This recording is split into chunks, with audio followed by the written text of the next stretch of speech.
In today's video, I'm going to teach you how to transfer your Namecheap domain to WP Engine, step by step. Whether you're new to domain management or just need a refresher, we'll guide you through the process so you can seamlessly transition your website. Beginning with the basics, you'll first need to log into your Namecheap dashboard.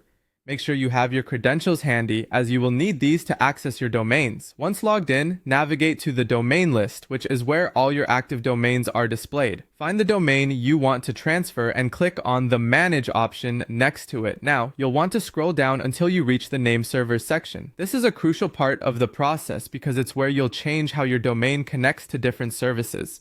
Currently, it's likely set to Namecheap Basic DNS by default. You'll need to change the setting to Custom DNS. By selecting Custom DNS, you're preparing your domain to connect to WP Engine servers.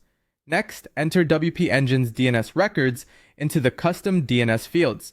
This information can typically be found on your WP Engine dashboard under the Domain section. Start with an A record, enter the type as A and the value as WP Engine's IP address. This directs where your domain should lead to when users type it into their browser. After setting up the A record, you'll establish the CNAME record.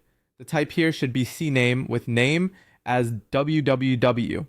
The value field is where you input your WP Engine install domain, which often follows the format yourinstall.wpengine.com.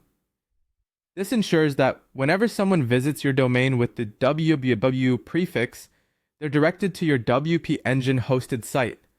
Once you've entered both the A and CNAME records, make sure to save your changes by clicking the Save All Changes button. This step is vital, otherwise all your settings might not take effect. Next, it's time to switch over to your WP Engine dashboard. Again, head over to the Domain section here. You'll need to add your Namecheap domain by clicking on Add Domain. Simply enter your domain name, like yourdomain.com, into the field. Once your domain is added, the next step is to verify that everything is connecting properly. Use the Verify DNS function to ensure all the DNS settings you entered are correct and that your domain is pointing as it should to WP Engine. Finally, once your DNS records verify, your Namecheap domain is successfully pointed and should be live on WP Engine. This means your website will now be served through WP Engine's robust hosting environment. To check, simply type your domain into a browser and see if everything loads as expected. By following this guide attentively, you should have a smooth transition to WP Engine, gaining the benefits of reliable hosting and improved site performance. If any issues arise, both Namecheap and WP Engine have excellent support to help get you back on track. Thank you for watching and enjoy your newly hosted website.